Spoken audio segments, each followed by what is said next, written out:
Chris DeGaulle Show podcast. If you've been listening to the Chris DeGaulle Show podcast with any regularity, you've heard the name Jason Perrett at Eagle Wealth Planning. Jason's one of the great sponsors of this podcast, and he joins me in studio today. Jason, good to see you in person. Yes, thank you for inviting me. This has been fantastic. I just enjoy being here with you today. Oh man, I'm glad you're here because talking in person I think is always helpful. When people hear me talk about somebody, I think they like to see them, see who you are, and see what you're all about. And one of the things that I was very pleased to hear is that people that have reached out to you already have already had the experience of interacting with you the way I know, which is you do it a little differently than maybe what some people are accustomed to when they call somebody for advice on their finances. Absolutely. You know, I hear this all the time from people when I'm dealing with them, kind of onboarding and then through the relationship that I have is, you know, I've never experienced this type of relationship with the person who I honestly is one of the most intimate things we have in our lives is our money. You know, the sad part, there was a study done a while back that said, hey, you know, would you rather talk about, you know, what you do at home in your bedroom or your finances? Which one are you going to choose? Which one lost, you know, the finances. But I hear this coming from people that, you know, who have a direct access to me. Yes. You know, I regularly communicate with you. I learn about you and your goals. And instead of trying to sell something, instead of trying to just, you know, hey, I've got to fill 30 minutes of my day, you know, it's a different type of environment that I live in with the people that I work with. And you have said that you will work with anybody at any point in their professional life, whether they're just getting started or maybe they've put away all that they'll put away, but now it's what to do with it for the rest of their days. You'll work with people wherever they are. Oh, absolutely. You know, anything from the young entrepreneurs to business owners to people that are walking into retirement, and even the 20-somethings. I've got kids that are in their kids. You know, they're 10, 15 years old who are getting involved with investing, learning about it. And, you know, man, I get jazzed when I hear, you know, things like when I hear stories about the kids that are like, let's start with that. I like starting with kids. That's something that maybe we don't talk enough about. You know, I have an 18-year-old, a 17-year-old, a 14-year-old. They're just getting jobs or they've had jobs for a year or two. Not too early to start talking about those kids and their financial future and what to do with their money that they save. Oh, that's the best time. They're still learning. And, you know, I've been doing this long enough that I know that the biggest problem that has occurred that I see people coming in is they don't know anything. Yeah. Their education level, their knowledge base is low. You know, and the term ignorance isn't a bad thing, you know, but, you know, when you start chipping away at that knowledge block and you're getting them every time you talk, you know, they walk away with something. Now all of a sudden they become more empowered. They become, you know, more focused. They become, you know, more dedicated, and they understand their goals better. If you can outline those, especially at a young age, you win big time.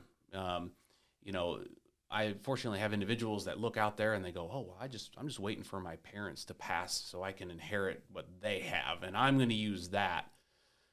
That's the wrong mentality, because that doesn't become a blessing to your life. That's a curse. Yes. Because you do not have the mental focus and the mental aptitude in order to keep that money working for you. Instead, you're like, you know, I want the biggest new truck, or I want a new, bigger house. And it's like, I'm not saying those things are bad, but if you're not attuned and working on, you know, when you go to the gym, you know, people who go to the gym, they're accustomed to going on a regular basis. Yes. But if I just go once a year because I feel guilty about eating too much, you know, at some point, Yeah. I feel terrible. You know, it's not a blessing. That actually works against my health. I hear people say often about financial planning or calling up a guy like you at Eagle Wealth Planning. They might say, "Oh, I don't, you know, I've only saved $100,000 or $200,000. I don't have $1 million in the bank. I don't have $2 million in the bank. A guy like Jason wouldn't be interested in me." What would you say to that? I give this example.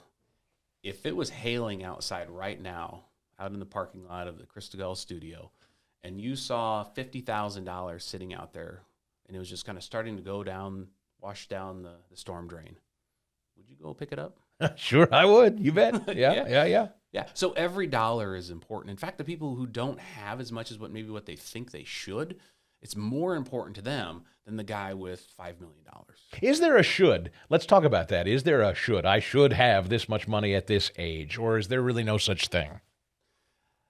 Honestly, there's really no such thing in my eyes, because what's important to you and what's important to me and what's important to listener A, B, or C, they're completely different.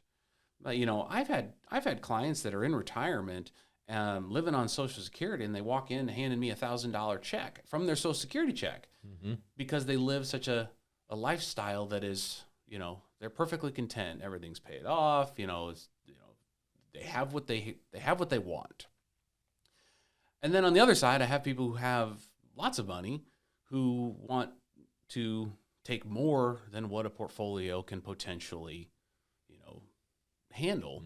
And so you got to work that, there's education and coaching, there, but there is no set number. They have these rules out there about, if you're 30, you should have X, or 40, you should have X.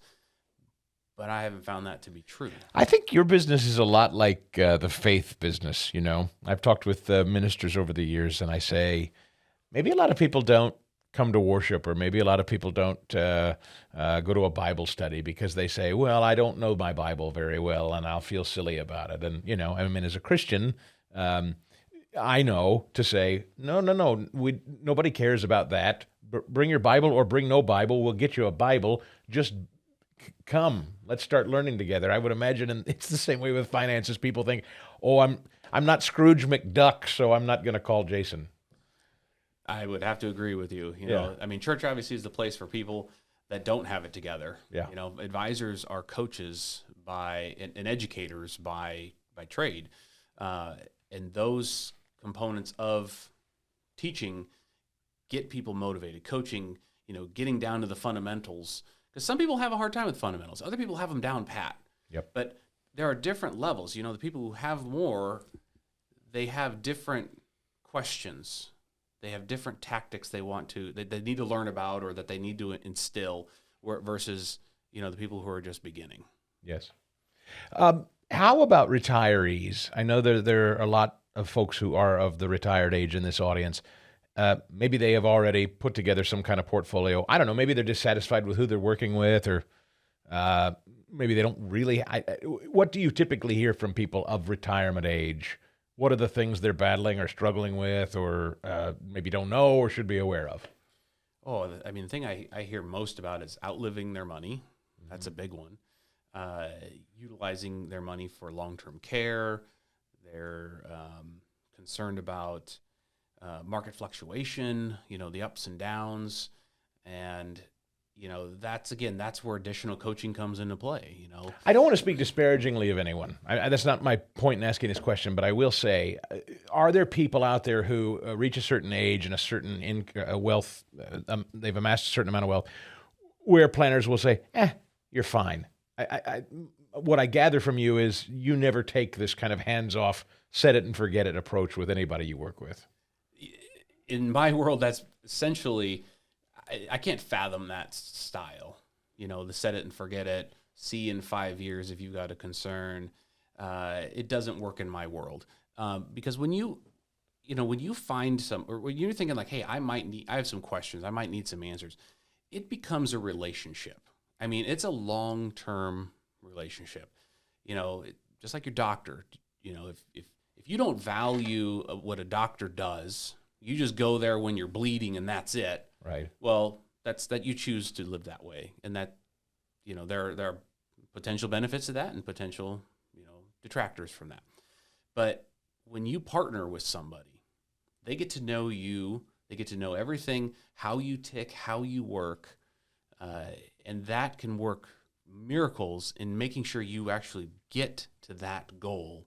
And if you don't even know what that goal is, if you're just the guy that just signed up for the 401k and like, well, whatever, and you don't even know what's inside the 401k, you don't know what you're investing in, you just know, you know what, they forced me to do it.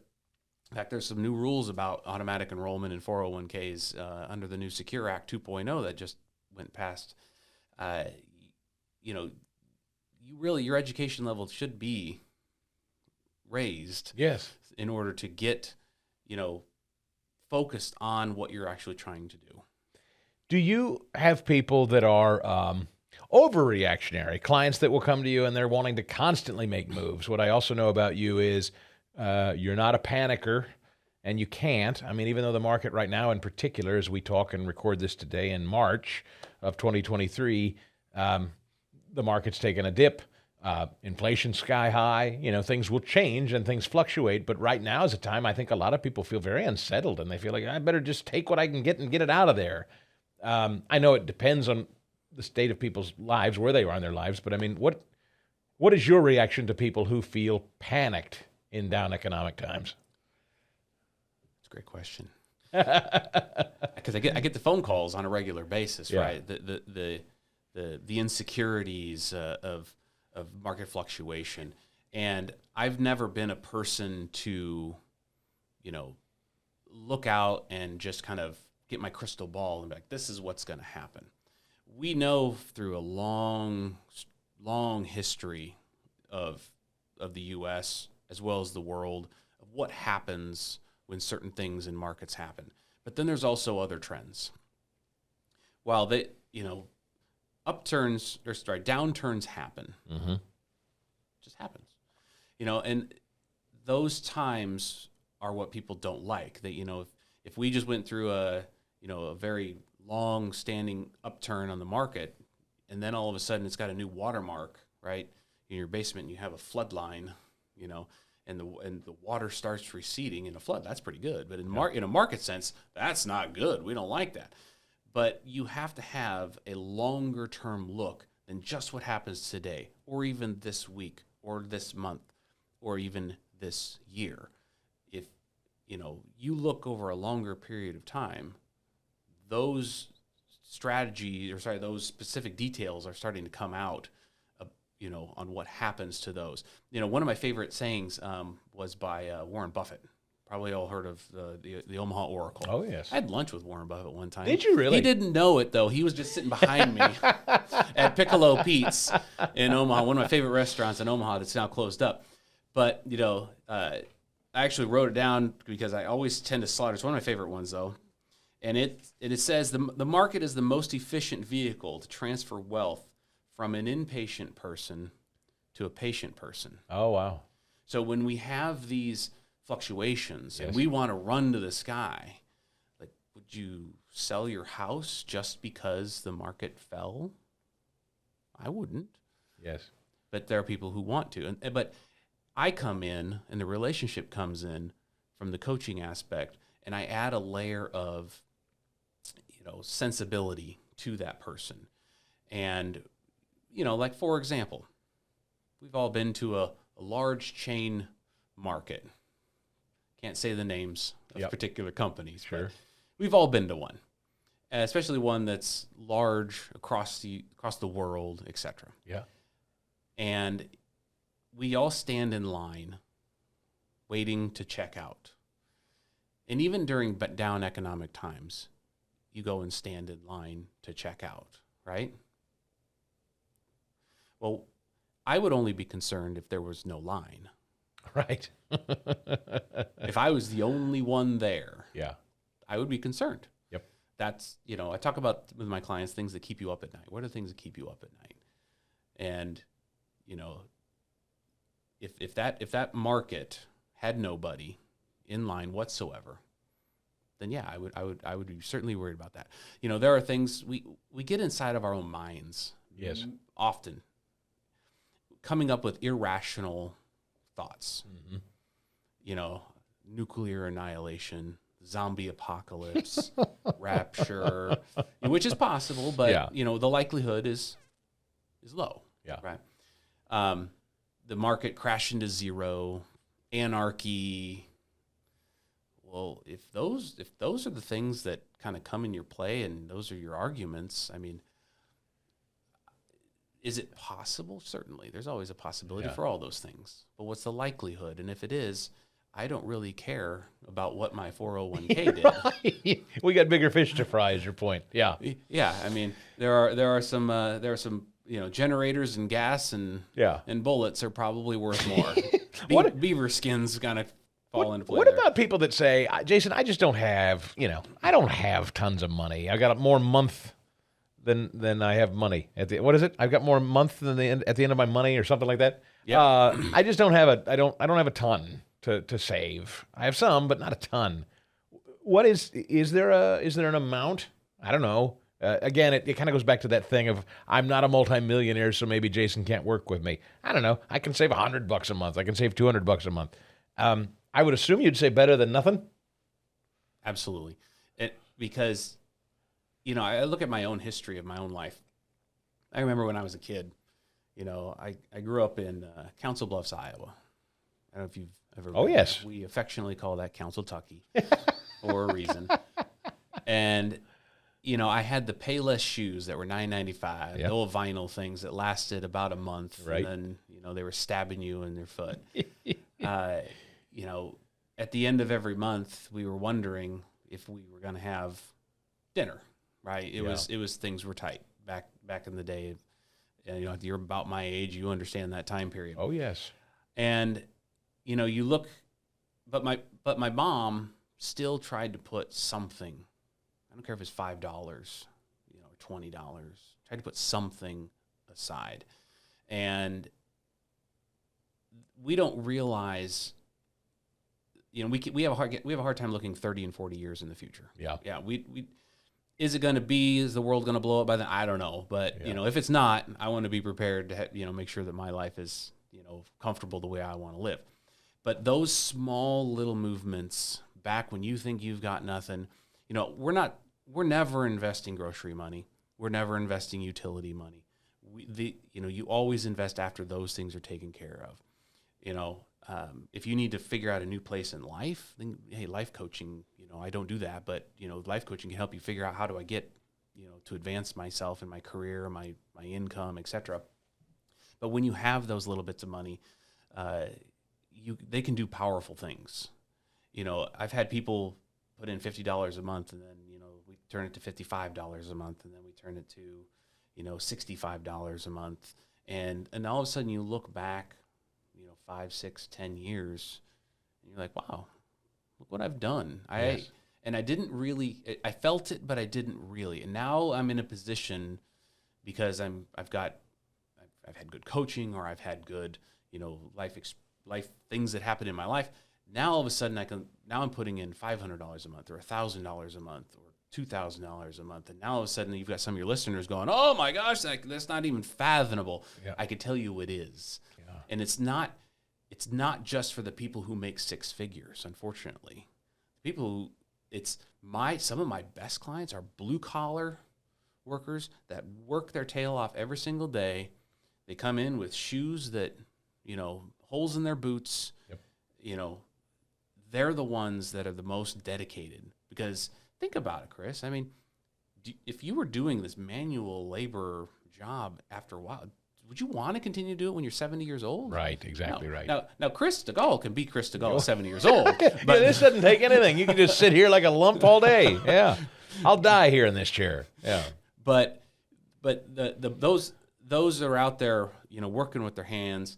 That I see more of them succeeding because they're willing to let go of some things so that later they can have the things that they want to do. But now, the white collar workers, I'm not gonna alienate them in any stretch. Right. But they're generally good savers as well.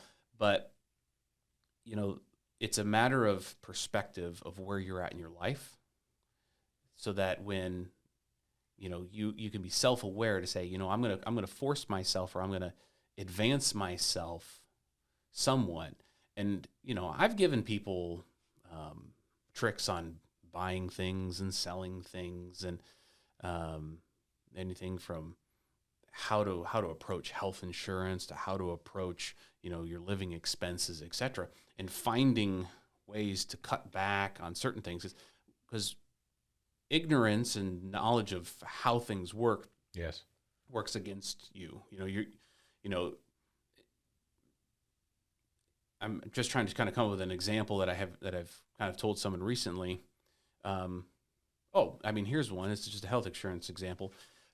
Young couple, husband doesn't make as much as the wife does, is thinking about, they're on having their fourth child. Like, hey, I want to stay home, but can we make it happen? Yep. Health insurance is going to kill us. Yes. Right? Well, you're going through the marketplace, right? Yeah, we did the online look through the marketplace. Is that the only place you know of to get health insurance? They may know a fine sponsor on a podcast, but that's a separate show. That's right. Yeah. But that's where education comes in. Yeah. Well, have you checked, something on the independent side of the world instead of through the marketplace? Because husband has zero, health issues in his life. So we were able to locate, a significant savings plan for him. And they're like, wow, this $1,000 savings a month. They just didn't know what they didn't know. They didn't know. And that's the kind of thing you can guide them to. Stay home. Now you say, now it's huge. I mean, they have some money with me on the investing side of things, but now I've just helped them clarify their life financially. Say he can stay home. Imagine now I've changed a tree. Yes, I've changed a family tree by giving one piece of advice to them. That's great. Here's how you do that. Now you have $1,000 extra a month in your budget that now you can stay home. And now you can take care of your 4 kids, and they will remember Dad staying home for the rest of their life. Yes. That Dad cared, stayed home with us, and hopefully he doesn't start drinking. I'm joking. What about people who have come into money? Someone has died and left them money, or maybe they're just I don't know, they've got it in a coffee can, or I don't know how much you run into that. People that have just, maybe they have a sum of money that they're just not really sure what to do with. I assume the answer is not just stick it away in a can or a vault or a bank account. I mean, that's the kind of thing I assume from time to time you run into. Well, yeah, I run into that on a frequent basis. Bank accounts that are significantly more than the person could ever spend in a year's time, or 2 years or 3 years' time. I always tell people you should invest like the bank invests, because you know that they're taking the money and doing something with it to earn an income stream with that money, and hopefully increase the value of that money over time. But yes, cash, inheritances, there are a lot of rules surrounding inheritance type money, and even more rules coming out about it. Because I don't know if you know this, Chris, we're in the greatest wealth transfer in the history of the world over the next 15 years or so. Oh, wow. We're talking like $6-7 trillion of wealth transferring from one generation to the other. Wow. Your parents, my parents, yes. They hold the wealth of the world. People think like, oh, it's the 1%ers of the world. Yeah, they'll always have money. Don't worry about that. Yeah. But the actual wealth of the world is held by the people who are retired currently or about to retire. And what happens with that money when they leave, right? Well, that goes to people like you, people like me, etc. And you have to have the right mindset, first off, and the right positioning and thinking about, in order to save some money in taxes, like what's the smartest way to do it? What's the most efficient way? Because you can do it. Like, you've got parents out there that are just like, maybe they're not. And of course, nobody's ever planning to pass away, right? But it happens. Guess what? There's a 100% mortality rate in the United States. I don't know if you know this or not. That's one prediction you can make. I can make it. But there are strategies in place to help reduce the liability. I mean, government is a necessary evil. I don't like them, and I don't want to pay them. Yep. Right? I want to pay them as little as possible. And, but then there are people out there that think like, well, I'm dead, doesn't matter. Well, if you saved $1 million in your lifetime and you could have given $200,000 to the government, but instead you gave $400,000 to the government because you didn't do the appropriate planning, well, would your kids rather, I would rather give my kids $800,000 than $600,000. Yes. Right? Yes.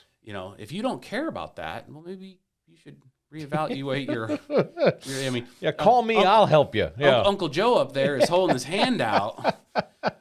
And unfortunately, there's a lot of people out there who don't consider those things. And that wealth transfer is a big thing, especially with taxes. So a lot of this audience, is in Philadelphia or they're in Kansas City. But then I have a lot of folks who obviously listen to the podcast that are all over the country. And I know rules vary maybe from state to state. Is there anyone, I know you're based in Missouri. Is there any reason anyone from any state in the union, anywhere they're listening, whether they're in Maine or Washington State, California, Missouri, Florida, can they call you at Eagle Wealth Planning and you can help them? Absolutely.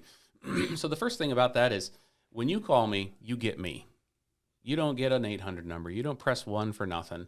You get Jason, and I will answer every time, unless I'm in a meeting. Leave me a voicemail, or I'll see that you called, and I'll call you back as soon as I get the free moment. I've got clients, I think, in 17 or 18 states currently, from East Coast to West Coast, southern to northern borders. It doesn't matter in this age of digital. I can connect with you in really almost in any fashion. The only ones that I can do, but we get a little regulatory thing, is if you're overseas in some fashion, but you're a U.S. citizen. Okay, it is possible, but there are just some additional regulatory things that we have to deal with. So it doesn't require me sitting in the room with you to work with you. Absolutely not. That's good. That's good. Well, think about it, Chris. If you utilize an online service provider, robo advisors, or someplace that you log in, or you have just a computer taking care of your money, because that seems to be a big thing now. Yep. Do they have to sit in the same room or in the same town as you? Right. Absolutely not. But the one thing that's different between me and robo advisors or computers, etc., is I get to talk to you. Yes. Versus computers don't talk. What about, I don't know, let's just say I'm a nervous Nelly. I'm a high maintenance guy. I'm constantly looking at my portfolio. I'm constantly opening the account and I'm checking it and that's movement. Can I call you up? I mean, do you ever get annoyed with people that are just constantly calling you? Go, Jason, I'm nervous today. I suppose that's part of your job. There's just part of being an advisor. Yeah. It's the coaching part that comes in at that point. Yeah. But I can call you anytime is my point. You can call me anytime. Absolutely. Yeah. Yeah. And the funny thing is, I try to set boundaries in my life just like everybody Sure. does. But yeah. Have I answered the call at 7 or 8 o'clock at night? Absolutely, I have. I'm guilty of that. Yep. I've called, people have called me while I'm driving to drop my girls off to school. That's okay. I'll talk with you for a quick sec, and if I need to call you back when I get sitting down, I will certainly do that. What do you want people to know, most of all, about you and Eagle Wealth Planning? I'm out here, to get information, I want to help them. Really, it's about the education of the world for finances and getting them comfortable to meet their goals, defining what they are, because most people don't have a clue what they are, or they have a very gray vision of what that is. I mean, look, the reality is, I don't mean to interrupt your train of thought, but the reality is, and I read this all the time in the news, that so many, maybe most Americans are right now living paycheck to paycheck. They're amassing debt. It's a stressful financial time right now. And so I think a lot of people probably who listen and watch this, they'd like to invest, but they don't even know where to start. Or maybe they just don't think they have the means to start, or they're intimidated because they don't know much. I would guess that is what keeps so many people from reaching out to someone like you. Does that sound about right? Or am I wrong? In some fashions, yeah. I think that there's a lot of it where people feel they're in control. They like that control component of, maybe doing it themselves. Yes. And, if you want to spend, your time and that's your thing. I love working on cars. I don't like taking my cars to mechanics. Right. And that's my thing. I love working with my hands on that. Now, am I 1,000% proficient as the mechanic who does it every single day and attends the classes and attends all the continuing ed? No, I'm not. But in the same breath, I still enjoy it. I'm not going to give it up. Yep. There are people who do that in the investment world, and those are the people they're not interested in talking to me, and that's perfectly fine. Yes. But the people who might be fearful of talking to someone like me because, we have this mantra of being swindlers or forcing people to do things and put money that all just goes down in value, etc. That kind of like, what's your angle? What's in it for you? Are you getting rich off me? Are you selling something? That kind of thing. Is that what you mean? Exactly. And, as I'm a fiduciary, people might ask that. So I have to do everything in your best interest, whether it benefits me or not. We can also do different models of investing styles, and it's all transparent. It's all open, to figure out. It's, there are obviously fees involved with everything in banking and finance, etc. So if you want to crack those open and show you what those are, I will. How do you make money? May I ask that? Is that rude? How do you earn a living by people like me calling you and investing my money with you? That's not a weird question. I get it all the time. Yeah. So there's a variety of ways that we make money, and they're not as clear cut to people as I think they should be. Mm-hmm. So I can charge a percentage on the assets that I manage. That's the easiest way. That's the most clear cut way. That's the way many advisors out there do it. You do better, I do better. There's some commercials out there that I've seen that kind of describe that. But there's other ways as well. There's the commissionable style of doing business. Making trades, I charge a commission on that in order to do it. Then there's if you're involved within insurance type products, long-term care, annuities, etc. The insurance companies have a payment back to the advisor as like a commission style. Yes. And that those are the biggest ways. So if people want to know, if people ask you, you'll tell them. I'll tell them to the dollar, to the penny, what you paid me during what period of time, et cetera. Yeah, absolutely. Because that's only truthful, honest business. Yes. Here's what you've paid for. The value. Now, you got the people who say, well, that's too much money, et cetera. Well, in the absence of value, price is everything. Yes. There has to be a value add to your life. Just like the example I gave, I now allowed, through advice, a gentleman to stay home with his 4 kids, which is priceless. Yes. All because they paid me in order for some of my advice. Eagle Wealth Planning. People can reach out to you anytime. Like I said, unless you're maybe sound asleep, you'll take the call. That's what people should know. So before we close, and I sort of interrupt your train of thought, but I'll ask you one more time. Is there anything you'd like to leave people with today? It comes back to defining your goals, helping you implement those goals, walking through your life, reassessing, adjusting, and then ultimately enjoying that goal with you when you finally achieve it.